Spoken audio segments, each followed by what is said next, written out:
stands, one nation, under God, indivisible, with liberty and justice for all. Roll call. Ms. Salcha? Yeah, here. Mr. Lindemann? Here. Dr. Gomez? Here. Mr. Ramos? Mr. Bahrain? Here. Approval of the minutes, members of the board, item 1D, minutes listed 1 through 5. Entertain a motion to do that. I move to approve 1 through 5. Second. Second by Dr. Gomez, motion by Mr. Lindemann. Any discussion? Roll call. Ms. Salcha? Yes. Mr. Lindemann? Yes. Dr. Gomez? Yes. Mr. Bahrain? Yes. Item E, summary of current events, Ms. Samaniego. Good evening, board members, members of the community and staff. Recently, we had the schools had their spelling bees, and so every school had the contest at each site, and we will be having the district spelling bee on January the 20th. And last year, we were only allowing the students to enter and participate, so we will be open to the public in January for parents and families to go see their students participate. And we are almost at the near of the end of a semester, and Douglas High School students will be having, semester finals, so it's very important that they attend school, that they don't miss. And our instructional time model, distance learning, that was approved by the board is ongoing and being utilized for special circumstances and related to COVID absences. And so that is ongoing, and we just ask our families to make sure that if their children are well enough to attend class, that they do so and complete all of their assignments. And that is all I have. Yeah, all you have. Governing board members, any reports, Mr. Lindemann, Mr. Dr. Gomez? Not tonight. Nothing from me. Nothing from Ms. Salchow? I attended the National Honor Society for Douglas High School, and it was really great. It was so nice to see our students out participating and to see so many students qualified to be chosen to be members of the National Honor Society. I was glad to be invited. Great. Item 1F, reports, school activity reports, and again, we have the Student Body Vice President, Sophia Michelle, and this is the second time you've been with us. Did you overthrow the government up there? Or No, nothing like that.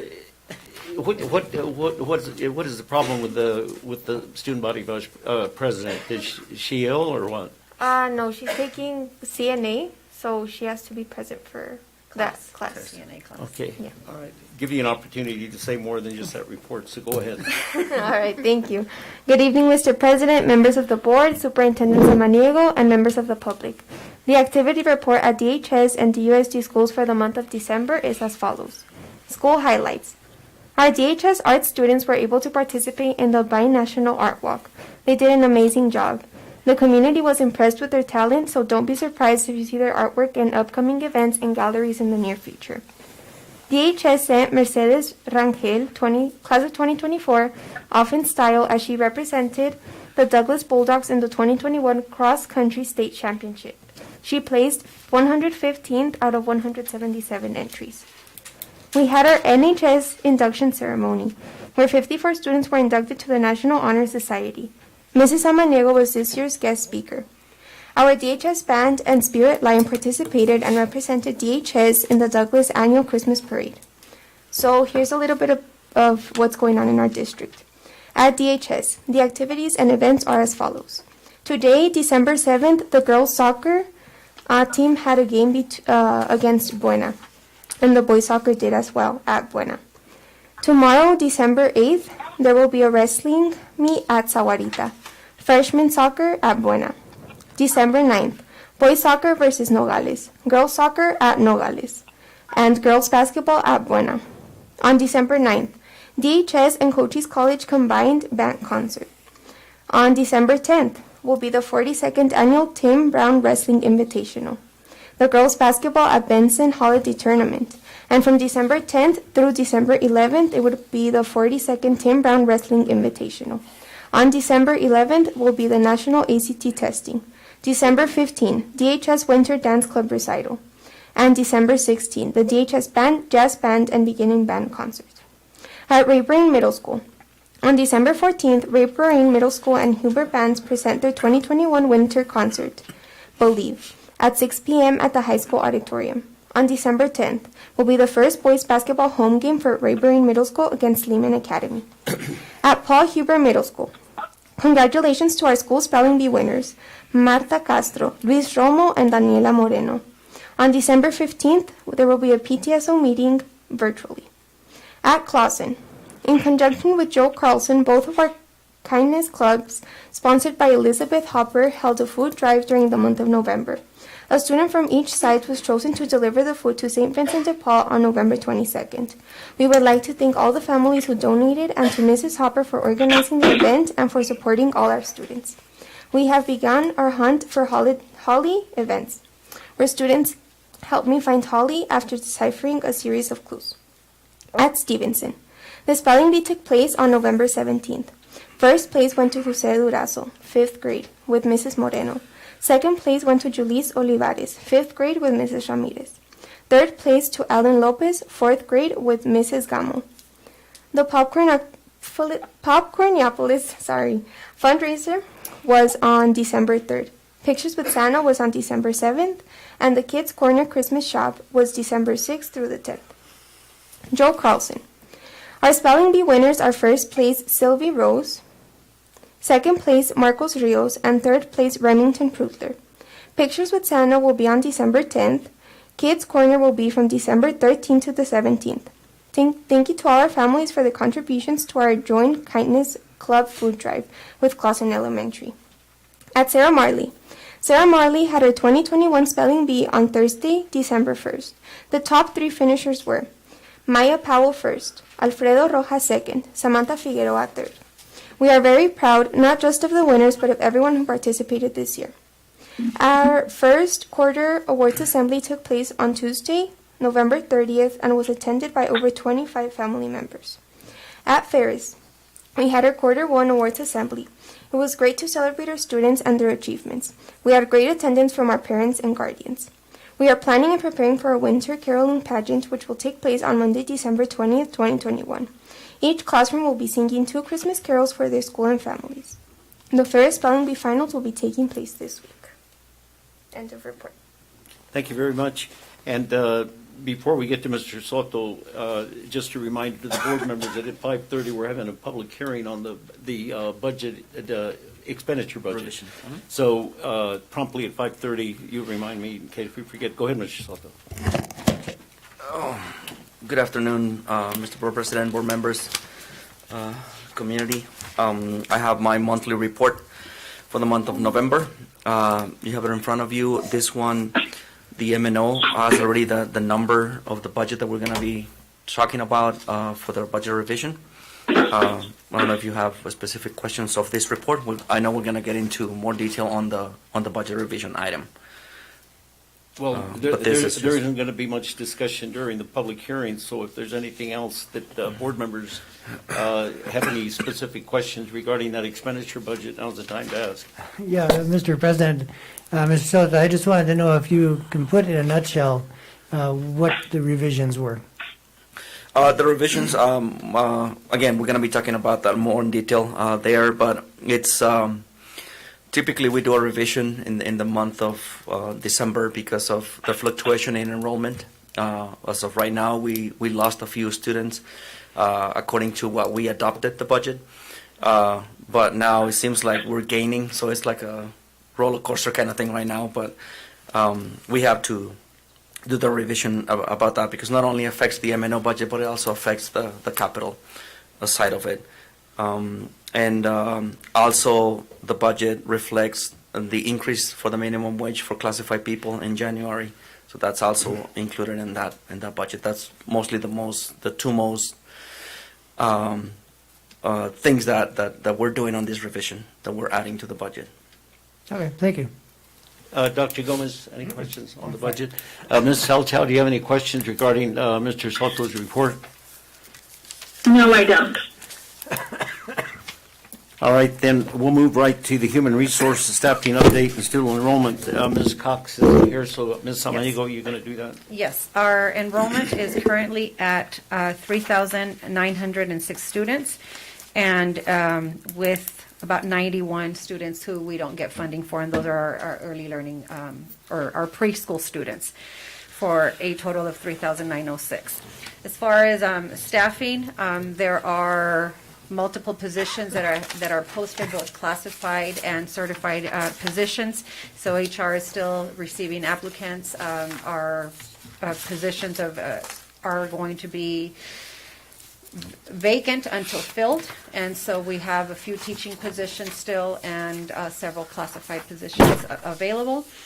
As far as COVID is concerned, this past week we had 59 positive student cases and 16 for the district, and we continue to address COVID day by day, case by case. And Mrs. Cox and her HR department are extremely busy with that. Speaking of COVID, could you kind of update the board and for public consumption as well, the basketball team? Yes. And what effects that had and what the protocol is there, because those are the questions being asked. And go ahead with the Yes. basketball first. With basketball, this is varsity boys basketball team at Douglas High School. So there were several cases within the basketball team from staff and students, which turned out to be what they consider an outbreak. And I'm not talking like 15 kids, but more than 3, it's considered an outbreak. So once the number of positive cases became the 4th one, then there was more concern from the health department. And so the decision and the protocol was to put a brief pause for 10 days of any activity that included practices, games, to help with, the spread within the team of students and coaches. And so that's where we're at. And they will resume in less than 10 days now. Are there any other activities concurrent with basketball, for instance, that would be occupying the same space like volleyball or wrestling or anything like that? Melissa, not yet, right? No, there's nothing going on at the same time. Wrestling's at the same time, but they practice in a different location. On the wrestling room. Oh, okay. All right, very good, thank you. Anybody to address the board? Item number 2A, approval of the following consent agenda items, payroll and expense vouchers 1 through 3. Mr. Lindeman, entertain a motion to approve. I move to approve. Is there a second? Second. Dr. Gomez, any discussion? Roll call. Ms. Salcha? Yes. Mr. Lindeman? Yes. Dr. Gomez? Yes. Mr. Bering? Yes. Item 3, discussion information on the PSAT, ACT testing at Douglas High School. This is something that was discussed previously, but the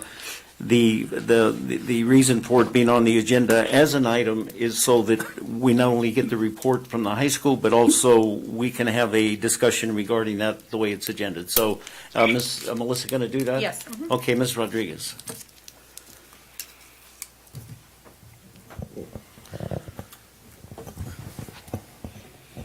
Good evening, Mr. President, members of the board, Superintendent Samaniego. So actually, what we're going to be presenting to you this evening is what Douglas High School do as a post-secondary counseling for students. So it's not just going to address the College Board testing, but other things that we do at Douglas High School to prepare students for post-secondary planning. Okay, so I have my counseling team here with me. So I want to present them individually so you know what their role is at Douglas High School. So we have Mr. Diego Guerrero. He is the department chair for our counseling department. He services students last name A through D, as well as any of the cohorts of 2021, 2020, or 2019. So students that are still on campus getting their requirements for graduation. So currently he services 360 students. And then we have Mr. Juan Esquer. He's counselor for last names E through L. His caseload of students is 360 students. Then we have Miss Lucy Rosario. She services students, last name M through Q. Her caseload is 346 students. And then finally, we have Miss Elias. And she has a last names R through Z. And her caseload is 388 students. So we have various topics to present to you this evening. So each of my counselors will be presenting part of these topics in relationship to their, they kind of oversee some of these areas and are, not oversee, but also do a lot of the planning for the different areas that we're going to present. So we have different topics such as our college week, our college visits, our FAFSA nights, Asvab testing, AP courses, college board testing, our Cte Dual Enrollment, and then we have some future initiatives that we're going to present as viable options for our future here at DHS. So at this time, I'm going to present it over to Mr. Guerrero. Good evening. So the first thing we're going to talk about is the college week, college visits, and FAFSA. So our college week takes place in October. Every year we help seniors with college applications, FAFSA completion, and with the guidance of college recruiters. So it's not just us, it's also college recruiters. We have FAFSA parent nights, help with FAFSA completion in the library, usually from 5 to 7, and we do this various months during the year. We coordinate college visits and college recruiter visits with our seniors, help with college applications and FAFSA completions. The FAFSA is basically, in my opinion, one of the most important documents because with that, if they qualify, it opens the doors for scholarships and grants once they go to the universities. It helps seniors, we help seniors with college-going programs such as QuestBridge, Common App, Send EDU, Coalition App, and different scholarships. QuestBridge, Common App, Send EDU, Coalition Apps are basically so instead of applying to one university with those different applications, they could apply to 20 universities. Over the last 3 years, DHS has a 67% FAFSA completion rate compared to the state average, which is 45. And usually we begin, college recruiters usually start visiting with juniors spring of junior year.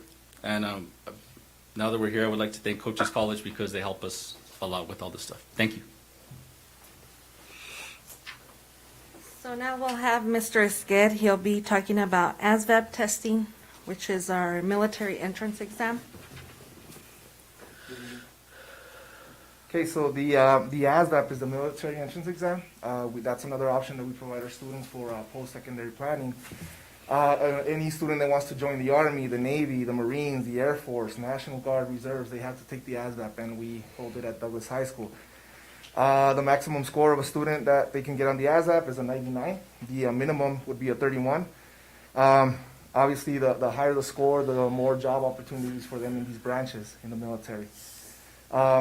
It's not also a ticket into the military, it's also a career interest in military. So when the students take the test, we send them off. When we get them back, we have a member of the military come and interpret the results and let the student know where they need to work on, what their scores mean. And they also complete Finding Your Interest activity, which is based on their answers on this ASVAB and their interest and their skills. They get a list of different jobs that they could do in the military if they choose to, or in the civilian life. Parents can opt out of this. Some parents do not like their students taking these military exams, but we encourage it because, and I tell them, because you take this, you're not going anywhere. So it's a good idea because of all the valuable information they get from the ASVAB. The testing sessions held at DHS. Before the pandemic, we used to have mass testing for juniors, but this is no longer possible because of the current situation we're in. And then their senior years, they would take it if they were interested or they wanted to improve their score from junior year. Now, post-pandemic, we're for ASVAB, their guidelines, we're only allowed to have small testing sessions. So we're only testing seniors this year in small sessions to get all the 300 plus seniors that we have. And again, this is another tool that we are, or option that we have for students at DHS. Members of the board, as we go along, do you have any specific questions of anybody so far? Do you have any questions of either one of the two counselors that have reported? I have one question about something he said about the military, because it brings to mind a question that off and on parents ask me. I believe you said that the higher they score, the better position they can get in the military. Did you say something to that effect? Correct. There's more job opportunities for them. Right. The lower they might have low scores. I had a student in the past. She got a score of a 32, and she was only given an option in the kitchen or infantry.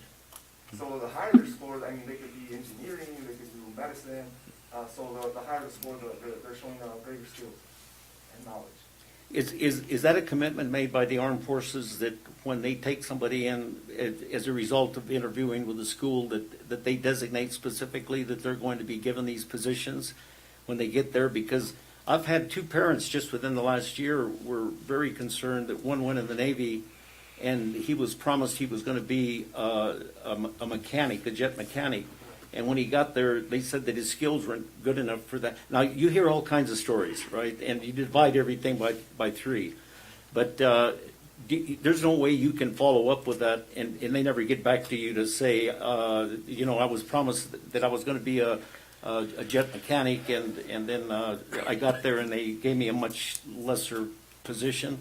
Do you know, does that happen? We can be in contact with the recruiters, and they could provide that information. But what I understand is if, like, for example, the Army is the biggest branch in there.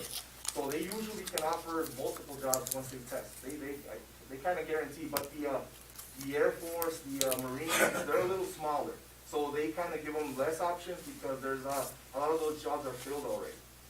Okay. So it's a little different. Okay, that was just something that parents had mentioned to me recently, actually. Yeah. So I just thought I'd ask when you brought that up. Thank you. Members of the board, any questions? Melissa, go ahead. All right, so now I'm going to present to you Ms. Nubia Elias. She's going to go over AP courses and College Board testing with you. Hi, good evening. My name is Nubia Elias. I am the AP and College Board Coordinator for Douglas High School. And currently we offer 9 AP courses ranging from biology, English, Physics 1 and 2, Spanish, Statistics, U.S. History, and World History. Normally the AP tests happen at the end of the year between the first 2 weeks of May. So those have been scheduled, the tests have been ordered, and we do have a higher number of students this year taking AP classes than last. We went up just a little bit from 86 last year to 99 this year, so I don't know if it's the online that we came back in person that students feel more comfortable, but we did see a little bit of an increase there. Also, for College Board testing, we offer the PSATs, the SATs, and ACT. Normally, the PSAT is offered in October. It is recommended that juniors take that test simply because they have been exposed to the material that has been covered or will be covered in that test. However, they can take it, the PSAT can only be taken once a year. The SAT can be taken numerous times. It doesn't have to be at Douglas High School. We are actually considered a test center. And so that was offered October and November. And I did have an ACT planned for this coming Saturday. However, on November 22nd, ACT canceled that testing session due to the low number of students registered. Due to COVID, again, many colleges and universities are not requiring SAT or ACT scores this year, so we did kind of struggle to have kids register because they felt they simply didn't have to provide those scores. And so, any questions? Are you done? Yes. Members of the board, do you have any questions or comments? Yes, I do. I think, I'm sorry, go ahead. Ms. Salcha. Go ahead, Ms. Salcha. Nubia, who schedules the PSAT and why is that date specifically chosen? I am the one that schedules it. This year was kind of weird because the 2 original testing sessions fell on fall break. And so obviously I am the new counselor at Douglas High School, so I get a lot of my direction from Mr. Acosta, which he has been a great help. And he suggested that maybe we look at the alternate date simply because we would be in school and we could get more kids to take the test. And so that's why we opted for the October 26th test instead of the fall break testing sessions. So there's no other dates, just the week of fall break and the week that it was given this year. Yes. Thank you. I guess you would be the person, and, you know, this is all very good, and I think on behalf of the board, this is good information for us that this happened from time to time, that we get reports from various departments around the district. But this, of course, was prompted specifically by concerned parents regarding some of the things that had taken place. So this is pretty generic here, what you've reported. Did you address with those parents? I guess you would be the one specifically, along with the principal, Melissa. Were you able to discuss with the parents specifically the things that their concerns regarding the dates and the distractions and all of those things that were mentioned? Yes, we So are. you did personally discuss that. I'm sure we're going to hear from them, but I want to make sure that you say as much as you can now regarding that issue to the board, so that when we hear from the family, if we do, and I'm sure we will, that you'll be available to answer those questions, okay? Yeah. Okay, Yes. very good.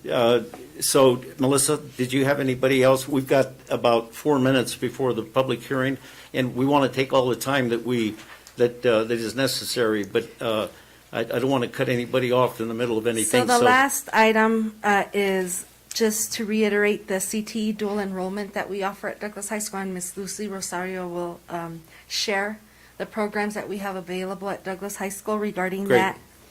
And then very quickly, one last slide about future initiatives that we want to implement at DHS. Go ahead. Yeah, why don't you get started, and then we'll watch the clock, and then, but we don't want to rush you because we've got time to do it afterwards. Okay, so one of the other post-secondary services that we provide is the CTE Dual Enrollment. We have 20 programs available at Douglas High School.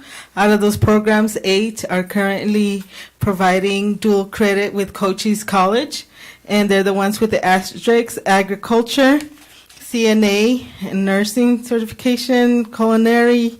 They get food service certification, early childhood education, education professions, fire science, marketing or the retailing the second year, and the mental and social health.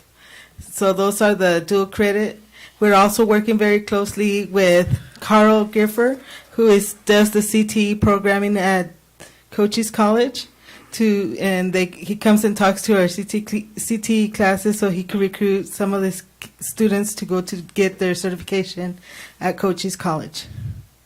What role does the CTE director play as far as his interaction with you? Well, he does he works with us and doing the communication with Cochise College, and then when we do the actual when we're registering the kids to Cochise College for dual enrollment, he's part of our team in getting the AccuPlacer done. The kids have to take AccuPlacer testing, and then he is also working with the teachers and encouraging them to get their master's degree to be able to teach at the Cochise College level and provide dual enrollment services. Obviously, that's the biggest program at the high school, the CTE, because of all the courses it encompasses. But he works very closely, and it's good to know he works very closely with the counseling department regarding all of those different disciplines that are Absolutely. offered, which is very good. That's a very good program we have at the high school. So, Yes, sir, we do. thank you. All right, did you have anything else? No, Members of the board, do you have any questions about any of those programs or any comments? Dr. Gomez? On the testing for the PSAT and the SAT and the ACT, did you provide information to the parents of alternative sites? That's And not dates? yours. That's not yours. That's Melissa's. So when we spoke to the specific parents, we did explain to them, and they were well aware as well. So we try to offer a spring session, testing session, and a. Melissa, excuse you, I'm yes. going to, hate to interrupt, but we've got plenty of time, and I know that's going to be a long answer. And no, there's going to be a lot of explanation, so, and I'm sure discussion. So we're going to recess the regular meeting, and we're going to move into the public hearing. And the public hearing is that the governing board shall hold the public hearing pursuant to ARS 15-905 on the revision of the fiscal year 2021-22 district annual expenditure budget at 5:30 p.m. Any other business or discussion which may be occurring at that time shall be interrupted to begin the public hearing promptly at 5:30. Immediately following the public hearing, the board shall resume its meeting for the purpose of discussion and action on the adoption of the revision to the fiscal year 2021-22 district annual expenditure budget.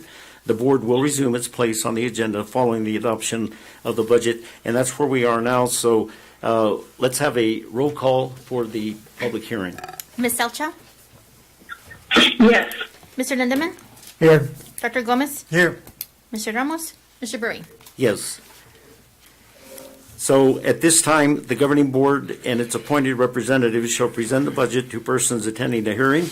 Upon request from any person attending the hearing, the budget shall be explained. Any resident or taxpayer may protest the inclusion of any item in the budget. The board may choose to discuss and take action at this time to remove the protested item from the agenda.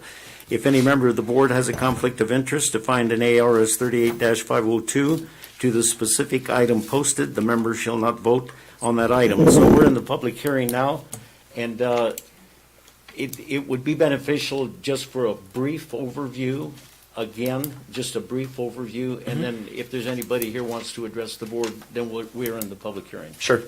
Thank you, Mr. President. Like earlier, we touched on this subject, and the main reason we're doing the revision is because of the fluctuation in enrollment, like I explained to Mr. Lindemann, and actually also the minimum wage increase for classified employees, which we're including on this revision. Those are the two major items that we're here to revise the budget. Okay, so we're in the public hearing. Is there anybody here that wants to address the board specifically regarding the expenditure budget? We'll wait 1 minute, and then we'll see if anybody shows up. If not, we'll move back into the regular meeting.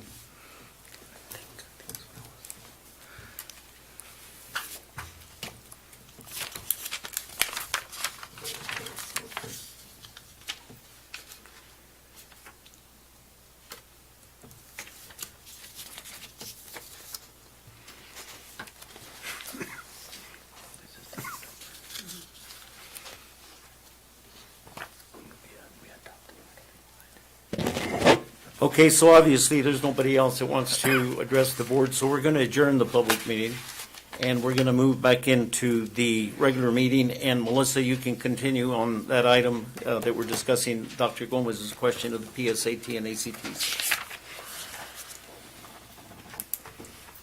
Okay. Yeah. So part of, I want to let you know, we had a really good conversation with the parents that came to see us. We met as a team. I had counseling representation as well as administration present. So we talked about some of the concerns that were brought up regarding the PSAT and the ACT. So just keep in mind that these are national board tests, so we have very little room to schedule them. So dates are already predetermined. Now, as a testing site, we determine which is the best test date that will serve our school community. So one of the things that we keep in mind is that we want to give as much opportunity for student learning as possible before administering a test. So sure, there's tests available earlier in the school year, but we'd be doing our students a disservice without allowing them that additional learning time in the classrooms, especially after the year that we had with distance learning. So therefore, that is why we chose the latter of the testing dates. And like Ms. Nubia Elias explained, the PSAT, there was only 3 dates to choose from. 2 of the dates fell during fall break, and then the alternate date was shortly thereafter. So that is the reason why we had the selection of that PSAT date. Now, in terms of the ACT, I know that was a concern because it does kind of interfere with our annual Tim Brown Wrestling Invitational. And either way, we didn't have very many students or enough students to be able to administer that test. So those are things that we're taking into consideration for future plannings and scheduling of tests to make sure that they don't interfere with other things that students are doing at DHS. Now, in addition to that, yes, the PSAT is given the junior year, this fall semester of the junior year. So now, as you recall, and I'm not sure if you paid attention, but the ACT is now our required state testing. Okay, so that is going to be administered to all students of the class of 2023, which is our junior class. And that will be happening in March. Now, with that being said, that is not an optional test that has to be taken by every junior. Now, if I have any junior that said, hey, I want to take that ACT test on December 11th, then we wouldn't be opposed to that. They have every right to not only register for that test, but register at any other testing site that has it available on other dates. Okay? Now, in addition to that, now that we're moving towards the ACT as our state testing requirement, as ninth graders, they will be taking the ACT Aspire. So as a counseling team, and actually it was a great idea presented by the Smith family here, that there's PSAT and then we have a PSAT 10 that can be administered their 10th grade year. So we thought, why not bring that on board as well to give students an additional opportunity to take a test. So that's something that we're looking for next year. So, you know, we'd have the ACT Aspire freshman year. We would have the PSAT 10 sophomore year, and then, of course, your PSAT along with the ACT and the SAT in May for those juniors that are ready for that come that time. So those are things that we are looking for during the future at DHS. In addition with that, we met with Mrs. Samaniego and Dr. Rottweiler from Cochise College. So we're also in the plan of coming up with a plan for dual credit with Cochise College, not only through the CTE program, but offering other classes where students would be receiving dual credit. So not only would they be getting high school credit, they would also be getting college credit at the same time. And Mr. Esquer mentioned this earlier. One of the things is that in order for teachers to be able to teach for college credit, they must have a master's degree. So we're currently looking at our teachers and what their certifications are and what their graduate coursework looks like in order to be able to offer some of these courses next year. But in addition to that, Cochise College is more than willing to offer the classes with their professors as well. So that is another conversation we'll have to have in the near future, because it can require some funding from the district in order to offset some of the tuition fees for our students. So that'll be a whole other conversation we have at a later date. And then we have what we call ECAP, and which is kind of, it's something that we start actually in the middle schools. So we kind of know what kind of pathway our kids are going to have. So now we're going to be hopefully transitioning into My Future Arizona, which is the same type of similar program where we survey and assess students in order to determine what their post-secondary opportunities are. whether they are, career-oriented, college-oriented, even military. So another recommendation that we are definitely going to look at is to revamp our Douglas High School website, creating a post-secondary section for parents and students to be able to refer to as needed with upcoming test dates and any viable information that they may need. So currently what we do, we communicate directly with our students, okay? So it's either in the announcements, in their emails, so when there's things coming up, the communication is going directly to the students. So that is something that we're going to change as well, is to start providing that information to parents as well, because we know that our students sometimes don't let their parents know. So that was another recommendation that we are definitely going to be implementing here in the near future. I don't know if that answered the question.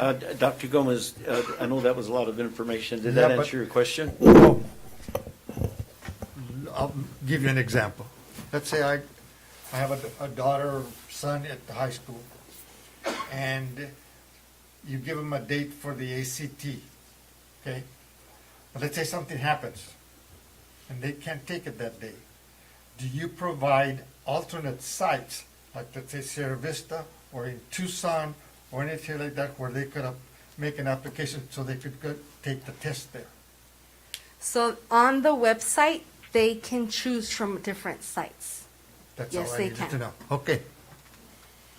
Okay, but all that other information you gave us was very beneficial, and I think the last part that you mentioned about notification specifically to the parents, because we all know that a lot of things happen in school, kids don't go home and tell their parents, and then of course it could create a problem. So that's very well done.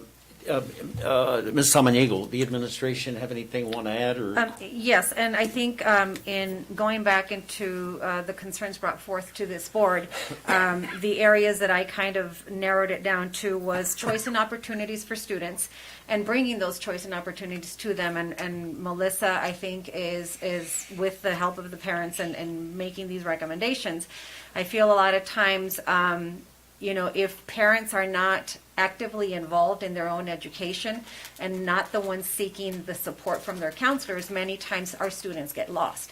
And I think that is I see that as a problem. And so offering opportunity and choice, making the information available to all students, because, for example, I have a son who's not, actively involved, so people need to go reach out to him. So I think just reaching out to all students with the opportunities that are presented ahead of time is something that we need to work on, and obviously you have a plan. Promoting success and encouragement of students is, I think, another big thing that the parents brought forth. And so encouraging students to take the ACT, even though, colleges are probably not going to take their scores, but some students are really driven and motivated by that top score. And so we should encourage them to take the test, and I think you guys are. And of course, with the many activities that DHS has from testing and sports and activities and assemblies, is the coordination of events and to acknowledge that there's a lot going on, and sometimes these test dates, which are preset already, so that they can find a happy medium to make things that are readily available and not a conflict with other major activities that are going on. And sometimes I know that's not possible and will not be possible, but I think those are the three things that, I had discussed with Melissa, and they did meet with the parents, and hopefully some of those answers were resolved. One last, members of the board, do you have any questions or comments anymore? Ms. Salchow, do you have any questions or comments? Yes, I do. Melissa, I have a question about Arizona ACT replacing Arizona Merit. Will these scores that their scores with the ACT, even Aspire, will they lead to scholarships? Because I know that if you College Board and everything tells you that there's a lot of scholarship opportunity for PSAT, SAT, and even ACT. So my question about ACT would be, if we have students with high enough scores, does it target them for scholarships? Yes, definitely. From ACT. So yes, definitely. And as well as these kids, the testing is going to be very similar to the actual administration of the ACT. It's following the ACT's guidelines, and we've already met with Ms. Trevino and her department to ensure that we are following ACT guidelines to the T so that these scores can be used for post-secondary planning. In addition to that, you know, the nice thing about it is if their score is not to par, then they definitely can retake it their senior year, so they'll have the opportunity to improve their score if needed. But yes, to answer your question, the scores can be used for post-secondary planning. Thank you. This next question I have is regarding ECAP and My Future Arizona. And when you describe it, it does sound great in that, you know, it kind of tracks students and hopefully steers them in the direction that, along with their abilities. But what if a student doesn't want to use the counselor's recommendation? Is the student's choice honored? So that's really more as a guide. You know, of course, sometimes what the ECAP says is completely opposite of what they had in mind. I mean, and this is more for students that have no idea of what they want to do post-secondary, so this kind of reflects on their skills. So they're not tied to what the ECAP says. It's just some type of guide and support system for those students that really don't know what they want to do post-secondary level. Okay, thank you. Okay, thank you, members of the board. Any other questions? Just one last quick thing on the valedictorian and salutatorian.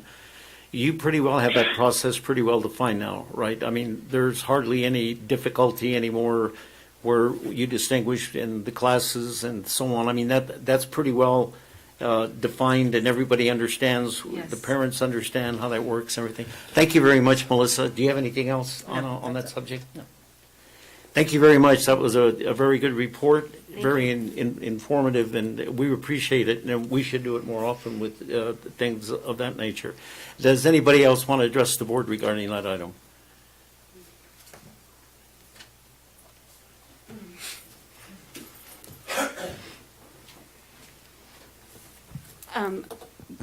I'm mom of Isabella, so we did have a great meeting. I think it going forward, it's going to be better. But I want to reiterate, when they make the announcements, they need to say, I wouldn't even say just juniors and seniors. I would say any student, talk to your counselors. This is why it's a good thing. You know, these kids, some of them need to be pushed more than others, and there's a lot of money out there. So other than that, now that the one that you're talking about for the military, Asvab, Isabella was able to potentially take that test. They said, oh, do you want to opt out? Because she's in an AP class that seniors are taking right now. And she's like, no. She's like, I'll take any test they'll give me because you never know. And the recruiter never showed up to administer that test. So I don't know where that is. But again, that direction of saying, you want to go ahead and opt out, it's giving a lot of these kids, you know, oh, and those scores don't count. They're not, I wouldn't even tell kids that they don't require them because it benefits them so much to take these tests multiple times. That would just be my recommendation. Now, as for those AP classes, by ARS statutes, that is how you are servicing those gifted students. So I'm concerned because there are some people retiring. I know you never know till they actually write it, but you know, I feel like sometimes in the district, and especially with COVID, we're playing catch up and we need to be proactive. If you have people who are saying, hey, we might be retiring, how are we going to get these people certified? Because to teach those AP classes, it's not just like, you know, Gomez, go teach that class. You've got to have special qualifications. So that concerns me quite a bit. And I've had this discussion before with Mrs. Selchow, and I've had it with Mrs. Walker, because we've also had to try to revamp that whole how the high school was addressing the needs of those kids too. And unfortunately, you guys have to see me one more year, and then maybe I'll disappear. But it's not that I think everybody's trying to do their best, but we can always do better. Thank you. Thank you.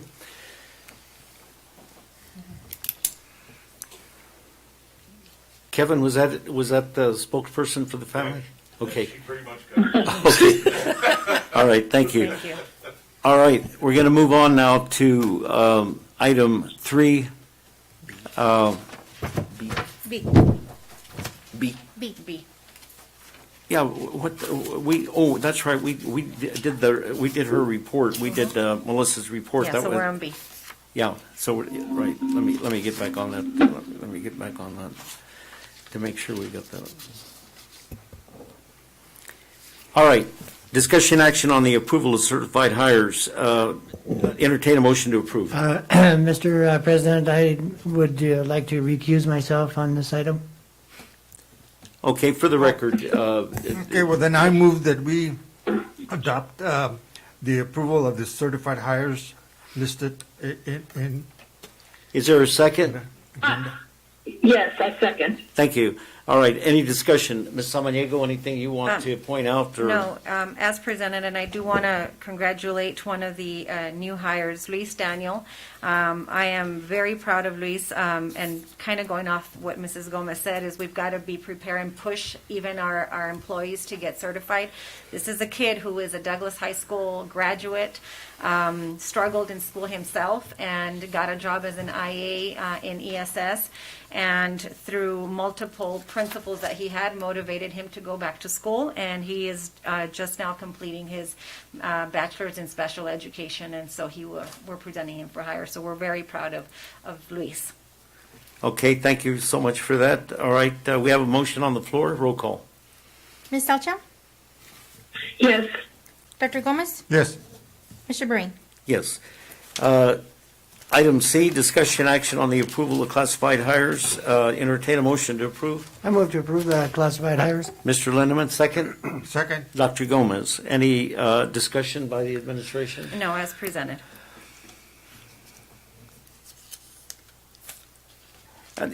All these ESS people, that's on that grant, right? And no, I'm sorry. No, I'm sorry. Disregard that. Disregard that. Yes. Members of the board, any discussion? Roll call. Ms. Salcha? Yes. Mr. Lindeman? Yes. Dr. Gomez? Yes. Mr. Breen? Yes. Item D, discussion action on the approval of certified retirement. Ms. Samaniego. As presented, Ms. Sexton will be retiring effective of December of 2022, and she is an ESS teacher, and we constitute that as a hard-to-fill position. So now that we know, we're going to be planning and moving forward and hopefully finding qualified ESS teacher to replace her in 2022. So you're recommending that that be Yes, approved? approved, yes. Mr. Lindeman? I move to approve. Second Second. by Dr. Gomez. Any discussion? Yes. Dr. Gomez. So she's a teacher. She's got a contract now until the end of the year, right? Yes. Then she's going to sign another contract.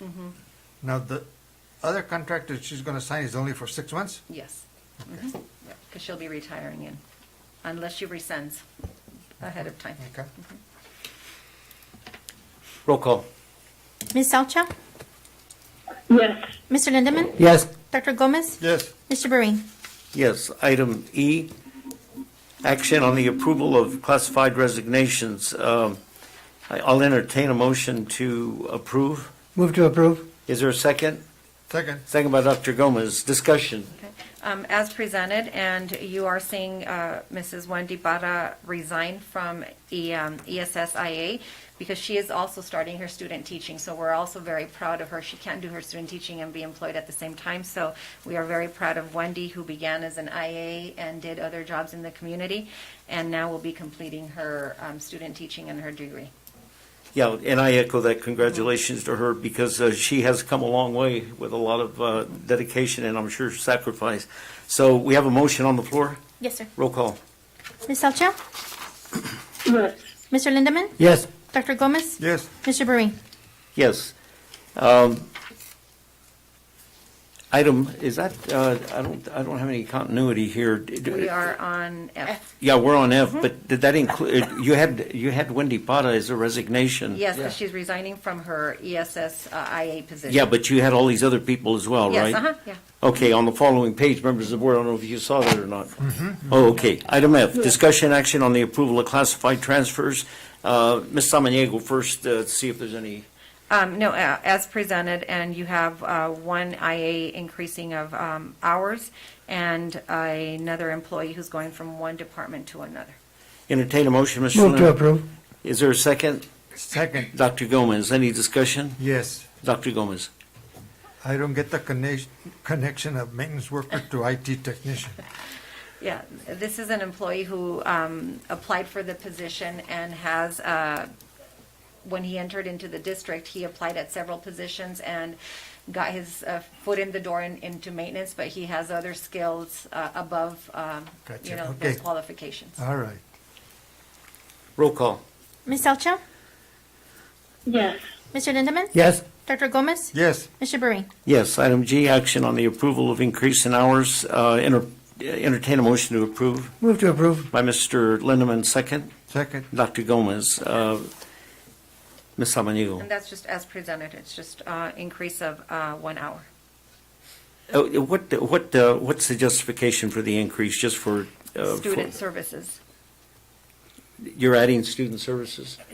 Well, the student needs a one-on-one support, and so obviously the student is not only in school 5.5 hours, so. That's for an individual Yes, student, uh-huh. one individual student? And that's out of the ESS budget? Correct. Is there a motion on the floor? Yes, sir. Roll call. Ms. Salcho? Yes. Mr. Lindemann? Yes. Dr. Gomez? yes. Mr. Breen? Yes, item H, discussion action on the approval of athletic hire.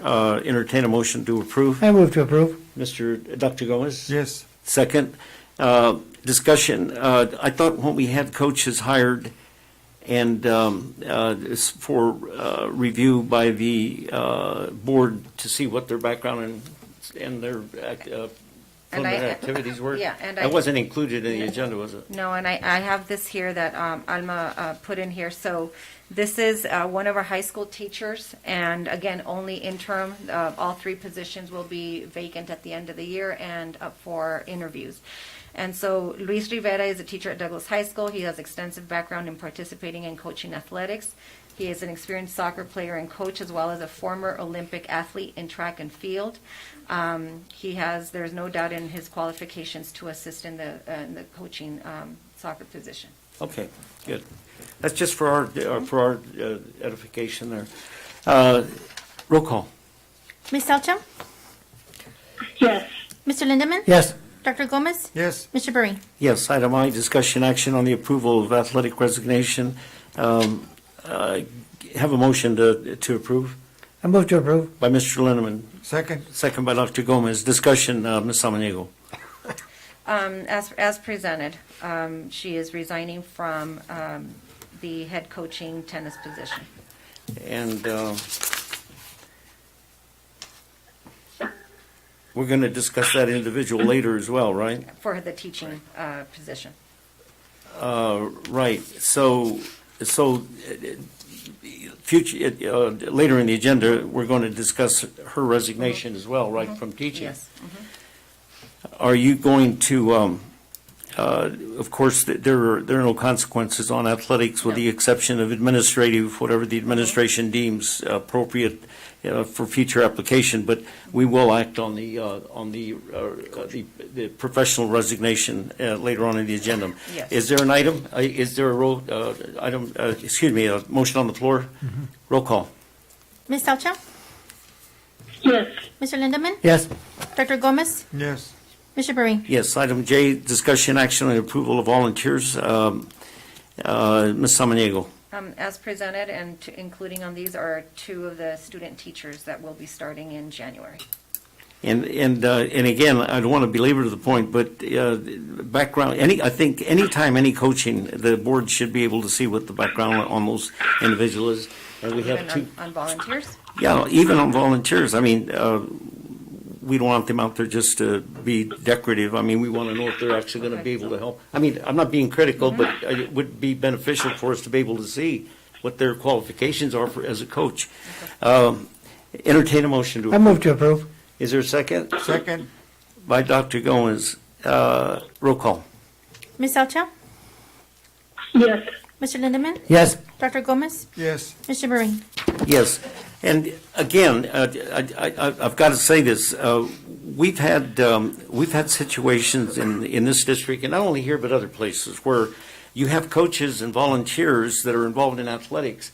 If there's a problem, one of the first things that an attorney will look at is what were the qualifications of that person to be involved coaching that sport. And I think that's a live, an active situation with the board right now, that question is being asked. You know, what was that person's qualification? So that's the only reason that I think that if we're going to approve them, we should know. Okay, thank you. Item K, discussion action on the approval of donations received for Douglas School District number 27. Ms. Samaniego. As presented, and we want to thank the individuals that have face masks being donated, dictionaries from Douglas Rotary Club, and this is something that they do every year to our 3rd and 4th graders, and we're to the value of $1,800. Donation of a batting cage from Cochise Community College to the Douglas High School baseball team, and the batting cage is in good shape. And we're very thankful to Cochise College. Donation of $500 for the Making Reading Fund project from Freeport McMorran Foundation to Mrs. Noemi Escalante, Clausen 4th grade teacher. And last, a $2,000 mini grant from APS and Phoenix Suns to Miss Rachel Morris, Clausen 3rd grade teacher. Okay, donations that are made to the school district have to be accepted by the board. Donations that are made to individual teachers are not needed accepted by the board. That money is going directly to that teacher, right? To the class. To the class. To the class. Well, then it should be donated to Clausen School. And let me see what the language is there, just to be technically correct. It says to Mrs. Naomi Escalante, Clausen 4th grade teacher. It looks like we're approving the donation to her. And if it's for yes. The check that's in the background information says Clausen Elementary. Well, was the person that applied for that grant? It's just the person that applied for the grant and got the grant. Okay. That's why I listed as long as it doesn't appear that the board is accepting something on behalf of her. I mean, if it's directly to her, but if it's for the school, then it should say 2nd grade class, Clausen School, Mrs. So-and-so's class. Just to make sure that it's right. It appears it's going to her. It says to Mrs. Naomi Escalante. Okay. All right. So we'll accept it as going to Clausen School. All right. Entertain a motion to approve. I move to approve that. Is there a second? Second. By Dr. Gomez. Any further discussion? No, but I have a question. Yeah, I said discussion. Okay. Well, you know, it's kind of basically the same thing of what you were saying right now. When you give to a teacher something or to a class, it doesn't have to go through this. Oscar Mariscal is the math teacher, and I had a couple of things that he liked that he thought it would be interesting for his class. So I gave them to him. One was you construct a roller coaster that's about 3 by 2, and then I also gave him an electronic chess set. Now, do we have to bring it up before the board? I think the statute's very clear. It says that if the board accepts gifts on behalf of the school district to the district, not to individuals. So in order to make it clear for the record, so we don't have a problem later, that it would be better if say that class, you gave it to the class, but your son's going to, in his name, but it's going to benefit the kids. Don't say you're giving it directly to the teacher. That's the way I've always interpreted that donation statute. So should I bring it up before for the next meeting? Yes, Okay. yeah, absolutely. That's interesting too, Mr. President. I was just inquiring about Mrs. Rodriguez. I have some real nice science books that I want to give to the library. And so would I also need to bring those to Well, the board? you're giving them to Douglas High School. Yeah, Yeah, to the library.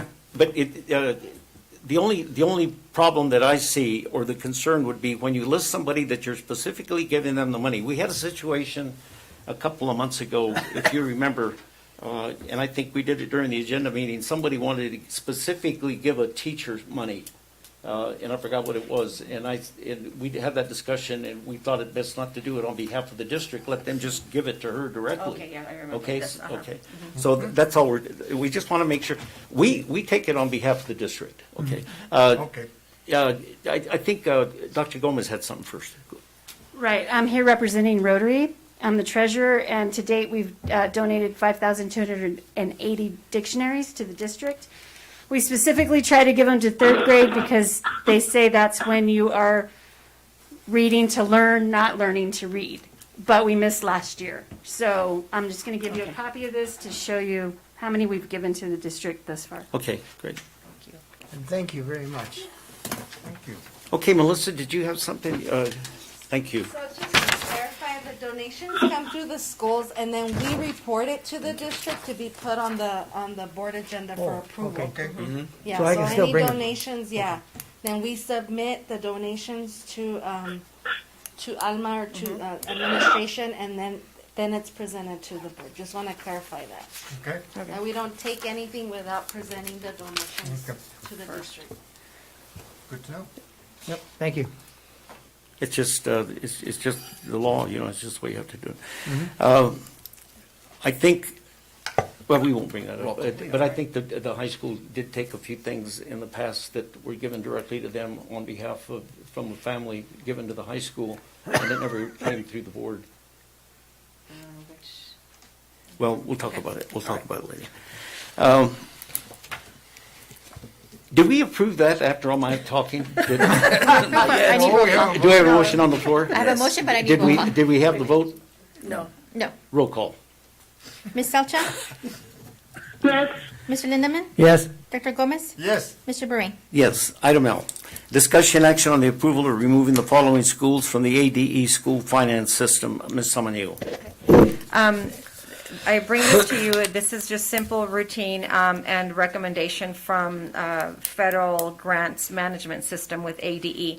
And so as Mrs. Trevino's department is working on grants, they recommended, our specialists recommended that these two sites, who used to be an entity on its own, Douglas East Campus, which is where the DPAS program is at, but is part of Douglas High School, and obviously Maryvale School, which held our functional ESS program, and so those kids are now at the sites, and that's how it's been for many, many years. So all we need from the board is to approve the removing from AD school finance system on these two sites, so that our entities on federal programs and ADE are all aligned. How did you find out about that? Were the auditors? And no, it was actually as they were working with this grant specialist, she pointed out at going through our schools and which schools were inactive, and obviously those two have been inactive for a long time. I don't know why this hadn't been done years ago. Because Maryvale closed, I think, back in like 2003 or even before then. Long time ago. Because Maryvale is kindergarten and first grade Yeah, in Stevenson, it's- correct? It's preschool now. Preschool, yeah, Yes, okay. uh-huh. Yeah. Oh, okay. Okay, entertain a motion to do I that. move to approve. By Mr. Lindemann. Second. By Dr. Gomez. Any discussion? Mr. President, I have a question of Ms. Samaniego. When we had the East Campus, that was online. Was that an approval situation from ADE that back in those, do you remember? No, I wouldn't know how that was set up, and I believe that was Mrs. Herbert was part of that when they opened up and created that East Campus, and that was more of I think a credit recovery too. And then they decided to close it, not sure when either, but it's still showing up on our system, so I am not familiar with what they did in. I was just wondering that if that had been approved through ADE, and now we run into a situation where we have to maybe go online for COVID, if that approval would still be in effect. Just was wondering. No, this simply is just closing that as a school in the finance system, so that we don't have all these schools that are really not inactive. Yeah, this item is, but If we were to go had to, an approval back then, would it still be in effect? I don't think so. Okay. Yeah. I don't know. Well, it's really not that Yeah, important. I mean, it's important for you Yeah, financially, yes. but because Just to we have, clean up. the district has Fifth Street School as well, but that had been removed years Yes. ago. And I think that maybe the district should consider doing something with that building as well. But, and then, of course, the district has taken on a lot of other properties over the years, but you've been able to utilize those. But Fifth Street's been sitting over there for at least 60 years where it hasn't been, nothing has been done over there. Head Start was there, but it still belongs to the district. That's Correct. the district property. So, okay, so we have a motion on the floor? Yes, sir. Roll call. Dr. Gomez, yeah. But, like the property where, what's the one where, the one in front of my brother's house, what did you call it? Maryvale? Maryvale? Uh-huh. Okay, but that building is being used now? Yes, yes, Okay. it's being used now. And then the temporary classrooms that were used for DPass, Uh-huh. are those being used? Yes, yes, and so we have DPass there, but it's part of Douglas High School. It's not called East Campus School, for example. Okay, I got you. The enrollment of those students, Is part of it. DPass is part of DHS, so all of those kids are counted in DHS, and Maryvale's are part of Stevenson. Okay, So we're not losing enrollment or anything by removing this. all right.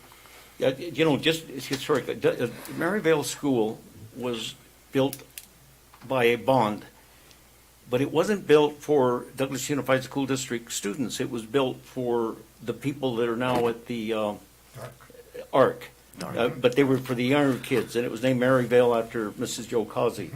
But it never was used by the district until a few years ago when they shut the school down, and I think that's when that it became idle and not part of the district came into effect, and it was looked at differently. So that's kind of answers your question there. All right, do we have a motion on the floor? Yes, sir. Roll call. Ms. Elcha? Yes. Mr. Lindemann? Yes. Dr. Gomez? Yes, Mr. Bereen? Yes, item M, discussion action on the approval of the revision to the Douglas Unified School District salary schedule for fiscal year 2021-22. Entertain a motion for I discussion. move to approve. By Mr. Lindemann, second. second by Dr. Gomez. Mr. Soto.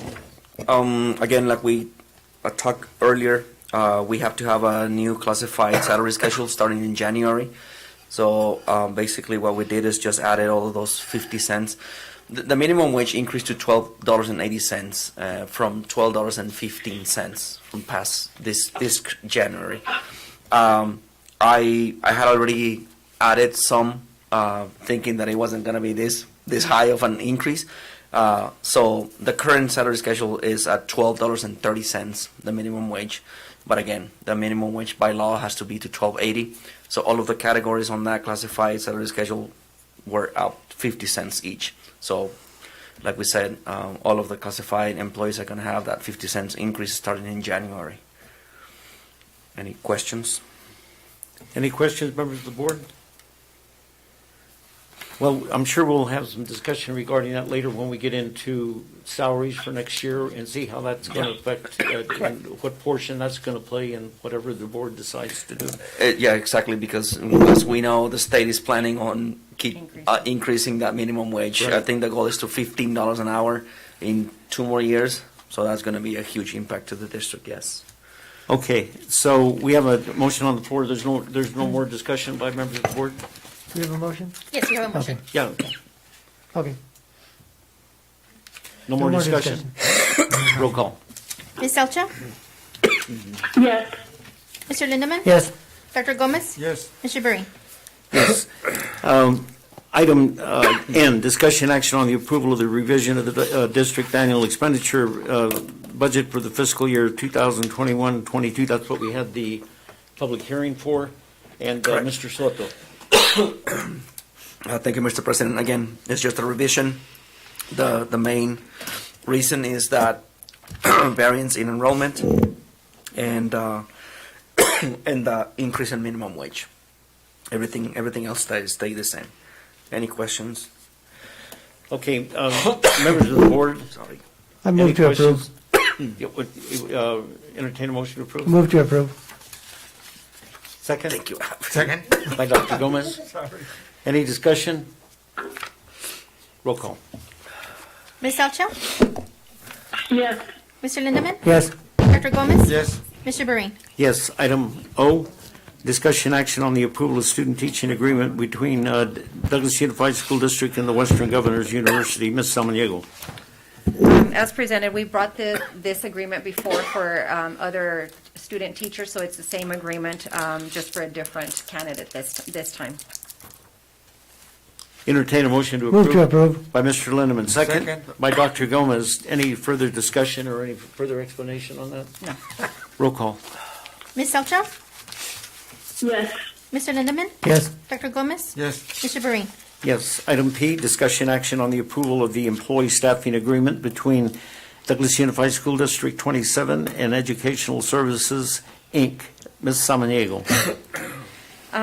As presented, and this is an ESI return to rehire program agreement. And what this will do is allow any teacher who is seeking retirement to continue working under ESI. Obviously, you have an agreement there. I tried getting this passed a few years ago, and it didn't pass, and so that was a different company. ESI bought Smart Schools, and so those two companies kind of merged together. The language and the verbiage of the agreements is pretty much the same, and I know there were some concerns before. I'm pretty sure you have the same concerns right now, but I will tell you that facing the teacher shortage, and I hate having to say, due to COVID, but it's really impacted teachers, and we have two today that are going to be presented for release of contract. And so in looking forward and moving forward and filling in some of these very important needed hard to fill positions, such as some of these AP teachers that may be retiring in the near future, this will allow some of these teachers to be able to come back and work for the district. Students will benefit not only because they're not going to be taught by a substitute teacher who knows nothing about AP world history, but we have a qualified, certified, retired teacher, and I will tell you we are the only district in in Cochise County that doesn't have a rehire program. It is a cost savings in terms of, and I can let Mr. Soto explain.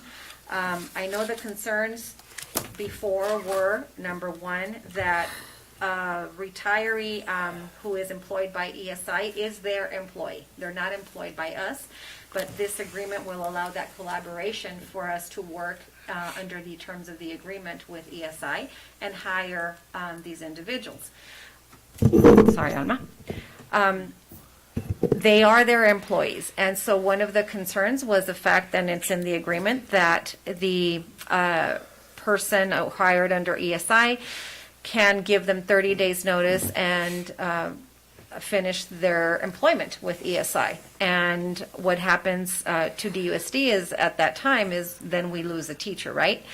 When a teacher leaves our district and breaks her contract, then we have an opportunity to charge liquidated damages. That's if you're a DUSD teacher, but in this case, they are not employed by us. They are employed by this other company.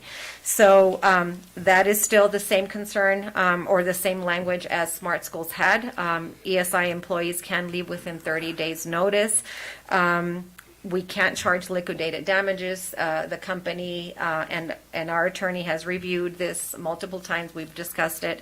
And unfortunately, it is a risk we will take, but I think the benefits outweigh the risk. The times that we used to have smart schools, or that this district had ESI before, I think in the last, I want to say 10 years, there was one teacher that left.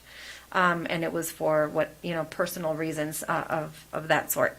So we did lose out with that one teacher, but in a 10-year period and one teacher, I think, we really took advantage of the program. The other concern that the board had was, under the agreement, it stipulates that they will, they're responsible for all, training, hiring, evaluation, compensation, supervision, discipline, and terminating the employee. We know that, and I've discussed this with the company and with our attorney, that's the language that's there. There's a lot of can and may designate a supervisor on site or an ESI employee to supervise, but under the agreement, it is the principal is going to be evaluating these ESI teachers and supervising. And at any time that the principal feels that this teacher is not performing, has acted unprofessionally, violated any of our school policies, then we work with ESI and recommend for immediate termination. And I know that it's happened before, and the company that and I can't remember if it was ESI or Smart Schools, there was an issue with a retiree and they terminated them on the spot. And so while the language is there, the agreement and the understanding is that they will work with us and we will have our principal supervising and evaluating. The evaluation tool is the one that we have and the one that we use with all of our teachers.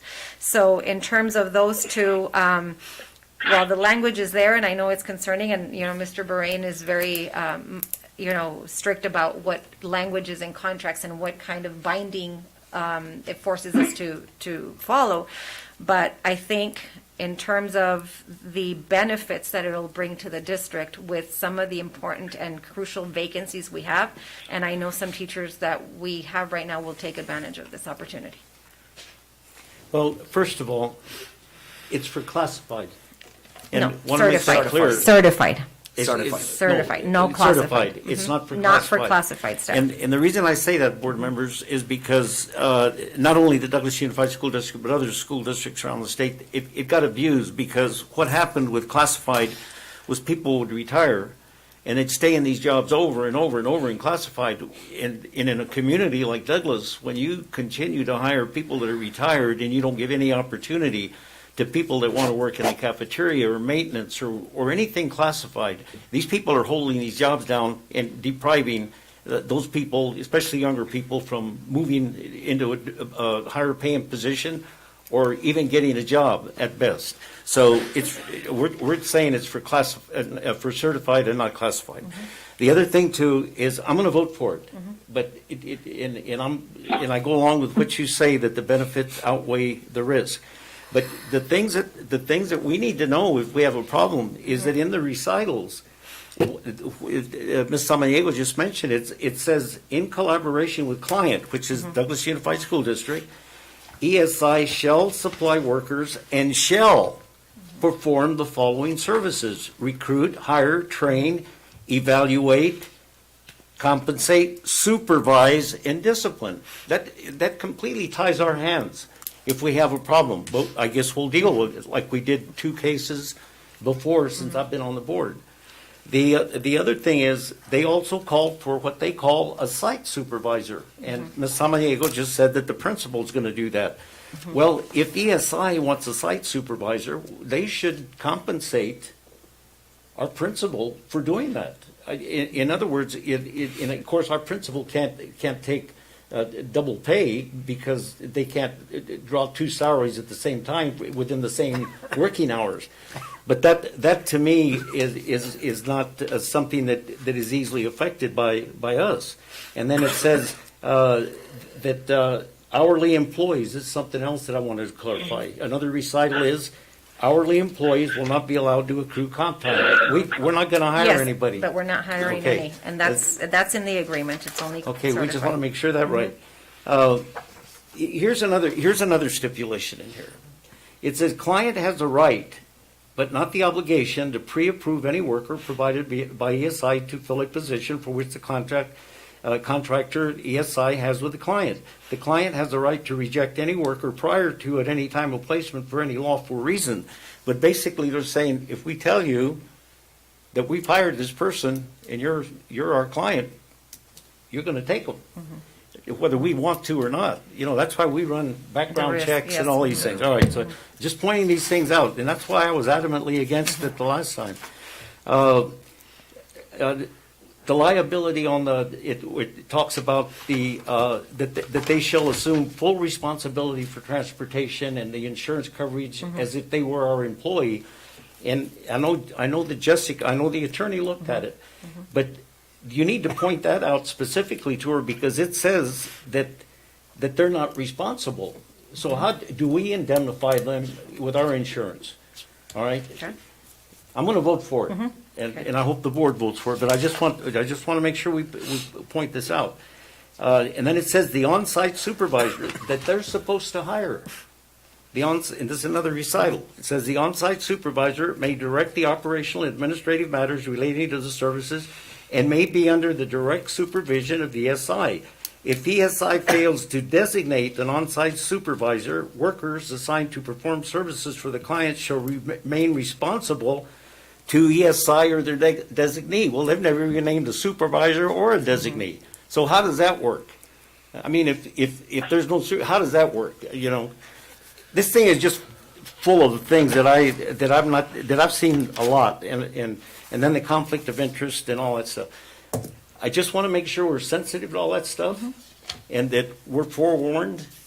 But if the district needs it, the benefit outweighs the risk, and we're going to hold her to that, okay? Yes. If we have a situation later. So,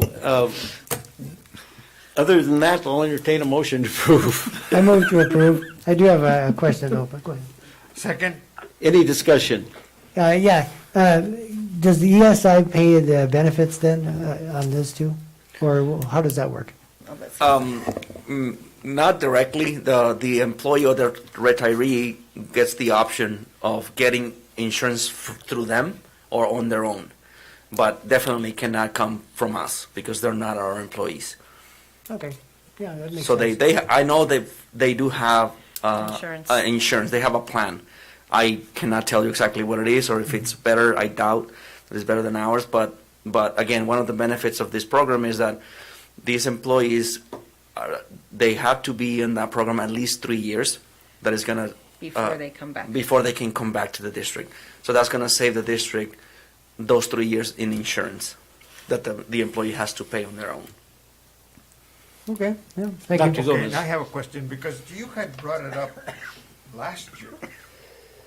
In other words, if, let's say I'm in position A, and I retire from position A, and I go to this company, am I gonna go to position A? Or do I have to apply for position A?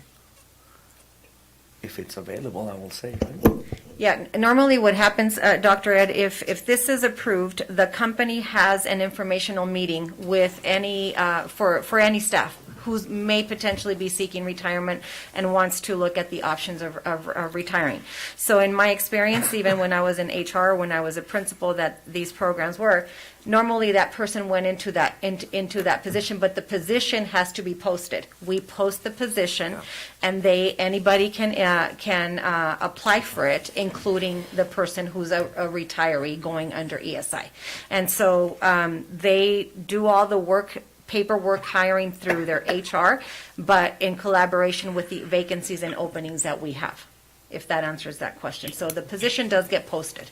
And that was one of the issues that we had, Mr. Brain, if you remember when Smart Schools was here, that I think at one point the positions weren't being posted, or even with the classified staff, it was just like automatic, and that's not the way to go. You have to post the position and offer it to anybody. Okay. Well, another one of the clauses in there too is that the contract itself automatically terminates every year. So I don't know if you noticed that or not. Yes, I did. So you have to bring it back to the board Yes. every year. Now, the other thing, principals in these buildings need to be aware that and I'm saying this because it's a fact and it's part of the contract that this board's going to approve, is that you're going to be working with Teflon employees, and I don't know, you can't touch them. And I'm being very serious about that. The recycling. But I will say that even our attorney says that under the agreement, getting rid and firing an ESI employee is a lot easier than firing a teacher who's tenured with our district. It's in the contract, and she pointed out the language, so that's just Jessica's, because I did have an extensive discussion with her on that part. Well, I can tell you that either Avondale or I forget the name of the other one. It was either one of those two school districts, Avondale or I forget the other one. They fought with Smart Schools over firing a teacher because Smart Schools didn't want them to fire them, and they had a major legal battle going on. Okay. So, notwithstanding all of that, congratulations. It looks like you're going to get it. But I'll tell you, I do it de muy mala gana, as they say. But anyway, Thank you. Do we have a motion on the floor? Yes, I think you do. Roll call. Ms. Salcho? Yes. Mr. Lindemann? Yes. Dr. Gomez? Yes. Mr. Berrain? Yes. So let's see, item Q, discussion action on the approval of administering of COVID-19 vaccines for students by Copper Queen Medical Associates. Ms. Samaniego. Okay. Copper Queen Medical Associates reached out to me and wanted to know if there was any way that they could offer the COVID vaccines to our students and on campus. And the reason they were doing that, if you've seen and if you've gone lately to go get a COVID vaccine, here in Douglas, you could be in line for 2 to 3 hours, and there's multiple people. And so what they have seen is probably a lack of parent being available to take their kids and miss school or go after hours. And the vaccines are only on during certain hours in the morning and during certain hours in the afternoon. So for working parents, it is an inconvenience. In no way are we enforcing or mandating the vaccine. It is just working with one of our community partners to offer those services, just like the mobile unit at the high school is there for the services on campus. This is what they intend to do. And our attorney reviewed the consent forms. And these would be issued out to students at schools, and whoever returns it, filled out completely legally, then those would be the students that would have parental consent to have the vaccine by Copper Queen. Medical, nurses and staff. DUSD is only providing the location. We're not promoting them. We are not mandating them. We are just offering our schools. Our attorney recommended that they fill out a use of facilities agreement, just like we have anybody else come onto our campus.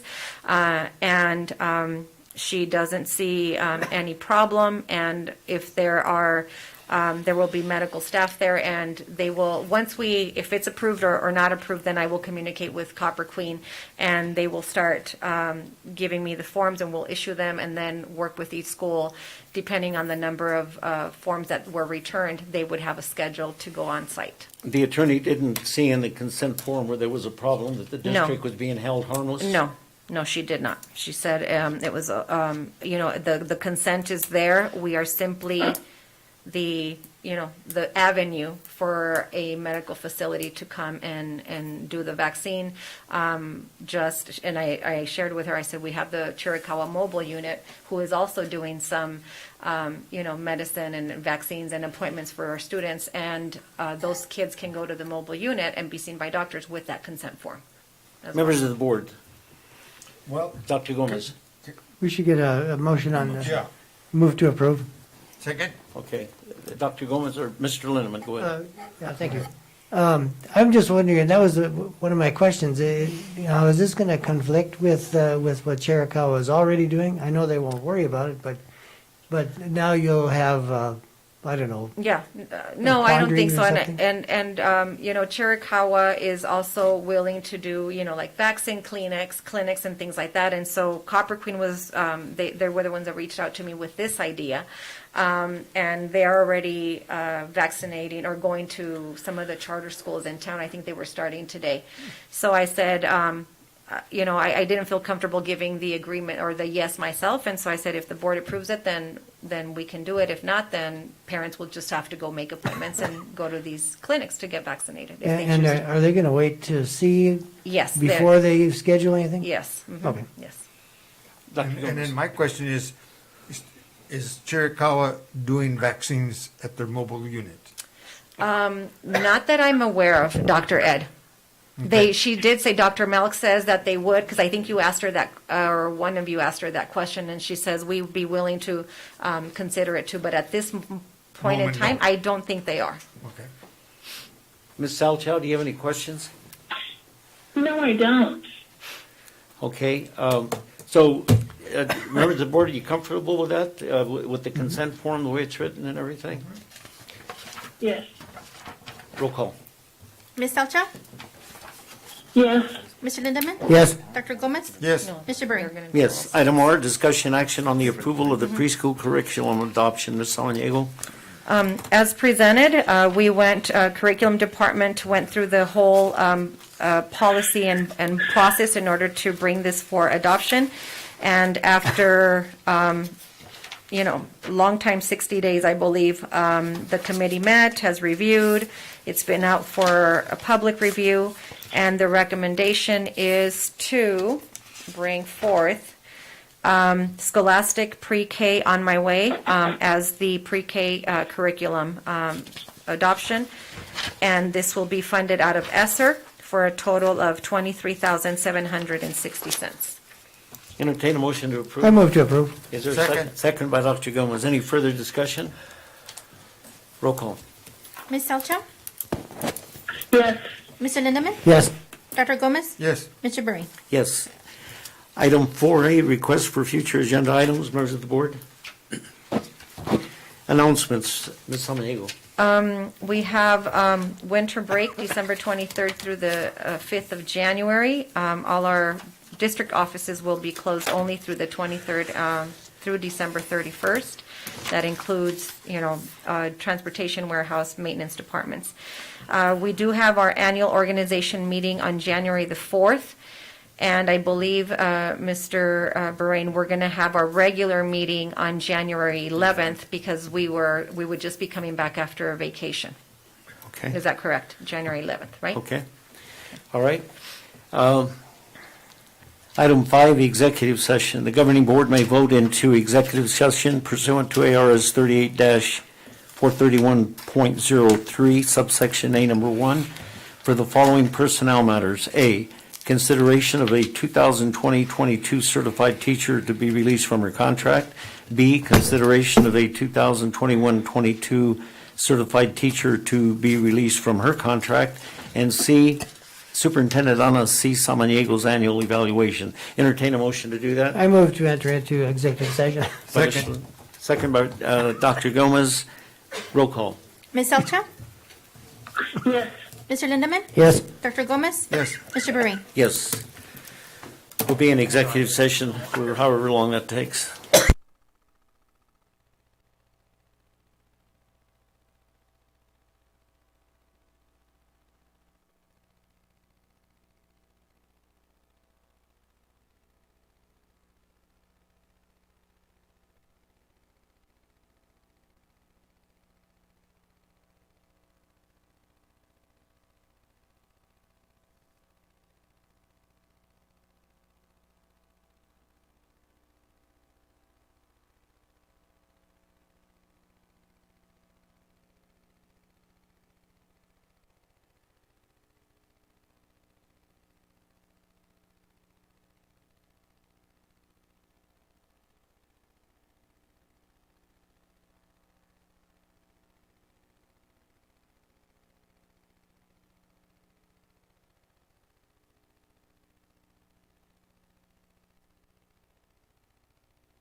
Okay, we're back in open session, and item 6A, discussion action on the request of the release of the fiscal year 2021-22 contract submitted by Katie Doherty, certified teacher at RBMS.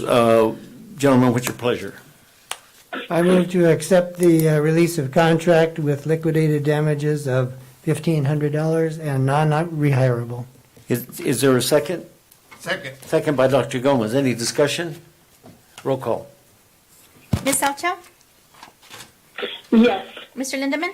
Yes. Dr. Gomez? Yes. Mr. Bering? Yes. Item B, discussion action on the request of the release of fiscal year 2021-22 contract submitted by Ms. Marisa Aguirre, certified teacher at PHMS. Entertain a motion.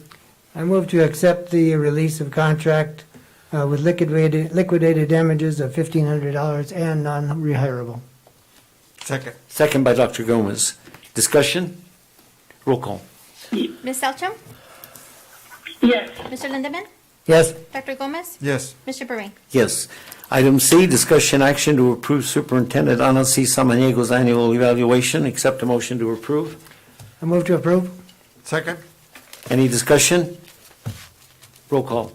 Ms. Salcho? Yes.